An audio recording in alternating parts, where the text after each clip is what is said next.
अनंतनाग की बिजबिहारा सीट पर बीजेपी के ऑफिस में यहाँ पर मौजूद हैं। आप तस्वीरों में देख सकते हैं कि इस बार जो यहाँ पर घाटी में चुनाव हो रहा है उसमें किस तरीके से लोग यहाँ पर बढ़ चढ़कर हिस्सा जो है वो यहाँ पर ले रहे हैं, नाच रहे हैं, गा रहे हैं और इसके साथ ही साथ लगातार यहाँ पर इलेक्शन का जो पूरा माहौल जो है वो यहाँ पर बन गया है।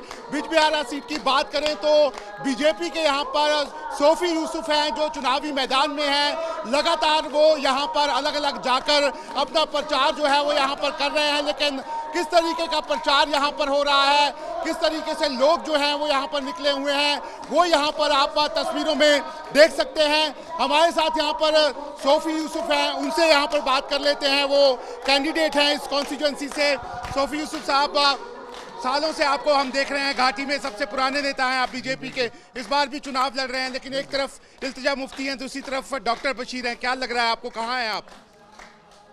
आज मुझे लग रहा है कि भारतीय जनता पार्टी में इतना जोश है कार्यकर्ताओं में, और बिजबिहारा कॉन्स्टिट्यूंसी में पहली बार एक कमल खिलेगा जो मोदी जी की झोली में जाएगा। आज जो मैंने विश्वास देखा लोगों को हमारे ऊपर, लोग जोग दर जोग, अभी मैं वाघामा से आया, बहुत सारे गांव में था और वहाँ हजारों में लोग थे, इतना इस्तेकबाल लोगों किया। अभी लेट हुआ, अभी आ गए वापस।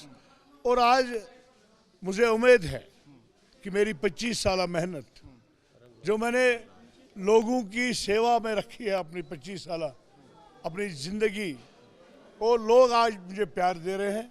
लोगों को भरोसा हुआ है मुझ पे, लोगों को मोदी जी के काम पे भरोसा हुआ है, लोगों को मोदी जी को चाहने लगे हैं। लोग जो है हमारे मोदी जी को चाहने लगे हैं। सबका साथ, सबका विकास और सबका प्रवास जो है उसका आज जो है मुझे लगता है कि नतीजा मुझे मिल रहा है। लेकिन लगातार हम देख रहे हैं कि नेशनल कॉन्फ्रेंस और पीडीपी लगातार वो भी अपना प्रचार जो है वो कर रहे हैं, लेकिन जिस तरीके से इन दोनों की बात आई है, 370 की बात आई है, इन्होंने कहा है कि रेजोल्यूशन लाएंगे, जो यहाँ पर जो जेलों में बंद लोग हैं उनको छुड़वाएंगे, इसको किस तरीके से आप देख रहे हैं और क्या यहाँ के लोग क्या सोचते हैं इसके बारे में? देखिए, यहाँ के लोगों को ये फिक्र ही नहीं है। यहाँ अगर दफ़ा 370 की कोई बात कर रहा है वो पीडीपी के लोग कर रहे हैं और एनसी के लोग कर रहे हैं। ये दफ़ा 370 सिर्फ फैमिली के 3 फैमिलियों का था और यहाँ के लोग बड़े खुश हैं। यहाँ अमन हो गया है। 5 साल से हमें लगता है जो इन लोगों ने हमें जंजीरें बांधे हुए थी, मोदी जी ने वो जंजीरें ख़त्म की। आज जम्मू कश्मीर का 125 लाख लोग जो है खुश हैं। आज यहाँ पे सुबह हम निकलते हैं, संगबाज बंद, पत्थरबाज बंद, वो जो क्रॉस फायरिंग होती थी वो बंद, हड़तालें बंद। आज सुबह निकल के शाम को हमारा बच्चा वापस आता है, हमारा भाई वापस आता है, हमारी बहन वापस आती है, हमारा दुकानदार, टैक्सी ड्राइवर, घोड़ेबान। और दूसरा जो हमारे जम्मू कश्मीर में जो हमारा टूरिस्ट बढ़ा, G20 की बैठक डल लेक में होना, और आज हमारे लोग बड़े खुश हैं। मोदी जी के इस कारनामे पे बड़े खुश हैं। और तीसरी बात, बहुत बड़ी बात यह है कि जो अमन हुआ, आज हमारा जवान जो है चैन से जी रहा है, खेल कूद में मुलव्वस है, रोजगार अपना कमाने जा रहा है। आज गन से नफरत है, पत्थर से नफरत है। आज यहाँ कश्मीर के लोग जो है, जो जन्नती कश्मीर में रहते हैं, जो अमन पसंद लोग थे, आज मोदी जी ने अमन हमें दिया। हम मोदी जी के बहुत शुक्रगुजार हैं। लेकिन हम देख रहे हैं कि जिस तरीके से चुनाव हो रहे हैं और महबूबा मुफ्ती जो हैं वो चुनाव नहीं लड़ रही, उन्होंने कहा कि अब ये स्टेट तो है नहीं, यूनियन टेरिटरी है, पावर उनको मिलेगी, लेकिन इल्तिजा मुफ्ती को उन्होंने खड़ा कर दिया। क्या लगा आपको ये जो? देखिए, ये ड्रामा है। वो अभी पार्लियामेंट इलेक्शन लड़ा, उन्होंने बेदर्दी से हार गई, और उसी ने कहा था ना साउथ कश्मीर के नौजवानों को ये टॉफी लाने जाते हैं, ये दूध पीने जाते हैं। आज उसको पता है कि मुझे लोगों ने नकारा है, और मैं बेटी के लिए कुछ नहीं कहूँगा, वो मेरी बेटी जैसी है। उस बेटी को अभी खेलने कूदने के दिन थे, तो मुझे लगता है कि अभी उसको खेल कूद में मुलव्वस होना चाहिए, सियासत करने की ज़रूरत नहीं। लेकिन दूसरी तरफ से अगर हम उमर अब्दुल्ला की बात करें, हमने पहली बार देख रहे हैं कि जमात इस्लामी जो है वो एक तरह से चुनाव में आ गई है, वो निर्दलीय दलों को सपोर्ट कर रही है। उमर अब्दुल्ला कह रहे हैं कि आप ही लोग साजिश कर रहे हैं सारी। उमर अब्दुल्ला से पूछिए, अब सपा आपने लाया, पैलेट आपने लाया, यहाँ पे जेलों में हमारे नौजवानों को आपने बंद कर दिया, जमात इस्लामियों पे आपने बैन लगाई।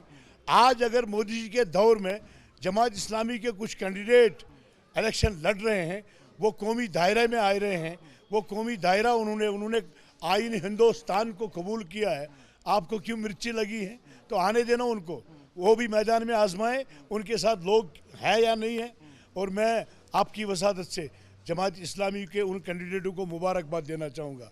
आप आए, आप कौमी दायरे में शामिल हो जाइए, हम मिल के इस कौम की खिदमत करेंगे, अपने हिंदुस्तान की खिदमत करेंगे। अमित शाह जी ने टारगेट किया परसों, सीधे तौर पे कहा कि नेशनल कॉन्फ्रेंस और जो कांग्रेस का अलायंस है, कांग्रेस का जो उन्होंने एजेंडा दिया है, जो मैनिफेस्टो दिया, क्या उसको एंडोर्स करती है कांग्रेस पार्टी? 2 झंडे इसके सावा 370, क्या आप क्या कहेंगे? देखिए, मैं पहले राहुल गांधी से सवाल करना चाहूँगा।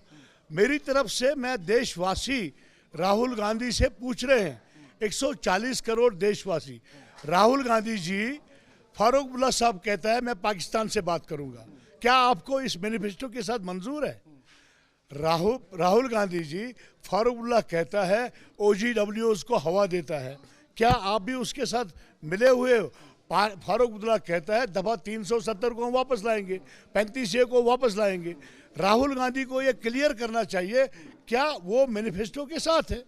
और पहले भी उन्होंने गुप्तकार गठबंधन बना दिया, उसको देखो किस तरह बिखर गया, वो परेशान हो गए। और यहाँ आज कॉन्स्टिट्यूंसी में इनकी अंदरूनी लड़ाई है, जो हमें भाजपा को फायदा मिलेगा। लेकिन साफ तौर पे जो भी अभी चुनाव हो रहा है, जिस तरीके से हम नेशनल कॉन्फ्रेंस को देख रहे हैं, वो लगातार आप लोगों पे ये भी आरोप लगा रही है कि अब एक बार फिर PDP और BJP जो है वो गठबंधन करेंगे। राम माधव जी आए हैं, वो सारी बातें वो बोल रहे हैं, उसको कैसे देखते हैं? देखिए, मैं उनको कहना चाहूँगा, भारतीय जनता पार्टी इतनी मजबूत हुई है जम्मू कश्मीर में, हमें किसी के सहारे पे नहीं चल रहा है। भारतीय जनता पार्टी अपने बलबूते पे सरकार बनाएगी और अपना CM बनाएगा। मैं उनको वसूकन कहता हूँ। बाकी PDP और NC या किसी भी पार्टी के साथ, अपनी पार्टी हो, सजाद लोन हो, कोई भी हो, ये हमारे अपने नहीं है।